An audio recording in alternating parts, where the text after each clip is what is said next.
Lucas, what is mental space psychology?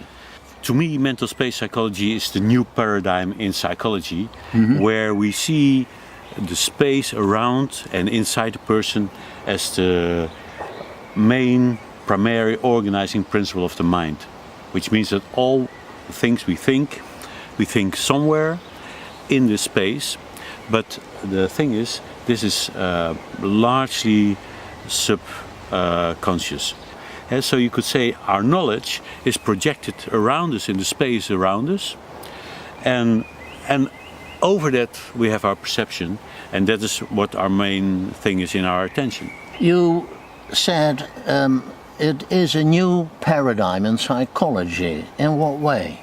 The existing paradigm is focused on how to get knowledge about the psyche, then partly about studying the brain, so that's the neuroscience part, then about behavior, and then a lot is studied on what people say, so in fact their words about what they think and what they write about what they think. But the thoughts themselves are highly elusive. And it's so that in a way you can say that a thought is only in your mind once. So you think something only once, and then it's gone.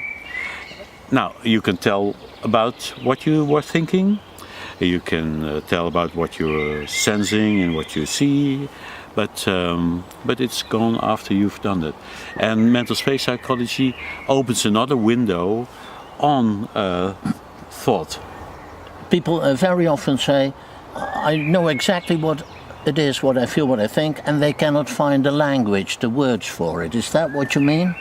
That there is a translation process from thought to language. George Lakoff was the clearest about that. He said our experience, so what we experience and what we think, is three-dimensional all around us, and our language is one-dimensional. And so when I tell you what I experience, I have to transcode from three-dimensional into one dimension. And then we have to code it back, translate it back. So that's very fussy. Yeah, when you want to understand me, you cannot understand me in another way than out from my words make up some three-dimensional experience in your own mental space. And then you say, oh yes, I know what you mean, but you don't know what I mean, because you just recreated your own experience in 3D in your own mental space on the basis of my signals. Also that I, as a social psychologist, became fascinated in how people create relationships, and then I hit on that people create the relationships in the mental space by having images of other people somewhere on a fixed location. And by having them on this fixed location, they create the idea of relationship. Now, again, this what is here is something subliminal, unconscious. So I'm not aware of it, but I can still, and that's some of these phenomena that I study. A person could say, yes, but this person, and then point at the direction where they have the image. So, let me guess, this should be very significant for therapy. You're right. So it's not only a theoretical new paradigm, but it's also a quite new practical way of doing therapy. Yeah, right.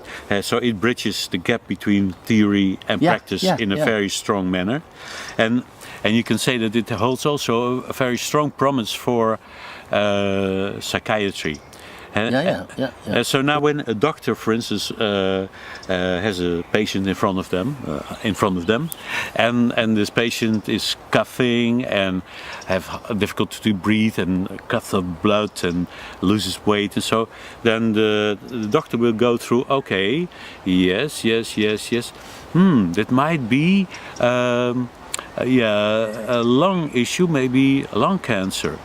Now, the diagnosis is not ready yet, because then this doctor sends the patient to the surgeon, and the surgeon has this tumor. And then they both know, yes, indeed. And then they still can check how malignant it is, but this is the total diagnostic process.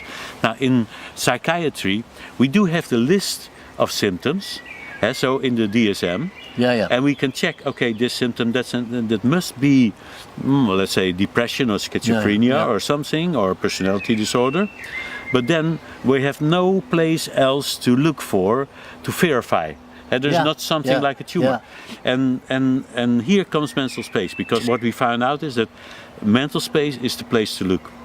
For instance, when a person is depressed, they have something, often a black cloud in their mental space, or when they have a trauma, they have some area that is occupied by the trauma. And there are things that you can find very precisely. So, for instance, a very difficult diagnosis like borderline.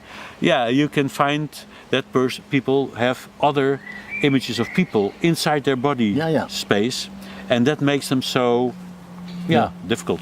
So it's a new paradigm, but it's only a new paradigm insofar that we connect the existing spatial cognition, which is a small part of science, of neuroscience and of psychology, with this practical application in psychotherapy. And by doing this, you get a range of new insights that weren't there before.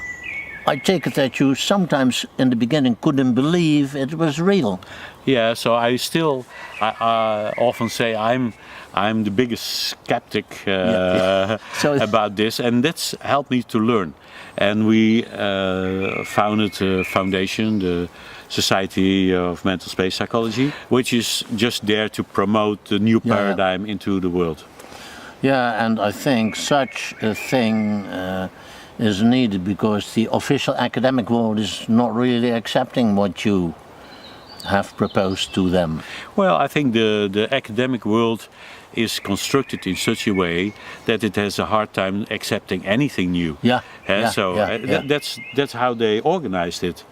And so every time when something new comes up, and this is not so new, it's not altogether new, but something new is coming up, there needs to be people who really try to promote it in a certain direction, because else it takes ages before, and then in this case it also means that the people who can profit from new technologies in psychotherapy will have to wait, so they're on the waiting list. You also said it is not completely new, so there must have been an history.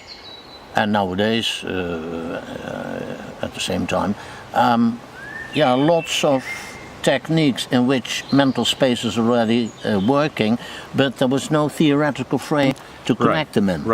So you could investigate that there is maybe 50 types of psychotherapy that use a lot of spatial interventions. I was thinking that, But they think maybe that it's working because of sometimes spirits, or the field, or systems, or something magical. They may have all kinds of interesting concepts to fill in the blank in their theory, because they don't know. And mental space psychology, explains, this is the reason why this is working. It works because people use space all the time, but they don't know because it's subconscious. Now I get this idea, now you're saying this, if space is used, it is very often used, or always used, has been used as a metaphor, and you are saying it's a reality in the workings of the mind. You cannot formulate it better. So when, for instance, when you have when the client tells a therapist, there's this issue standing in my way, so then the therapist would take it as a metaphor. So, and he may respond, interesting. So you think as if this issue is standing in your way. Yes. And then when we explore the mental space, we see that here's the client and the issue is here, and it cannot move forward because it's standing in this way.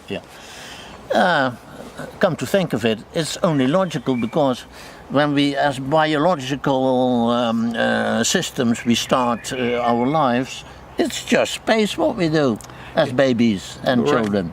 So it's not really new, but you make it new. Well, you could say that the scientists who have the same view in spatial cognition, they recognize that orientation in space is one of the basic skills any organism needs to find food and mates and safety.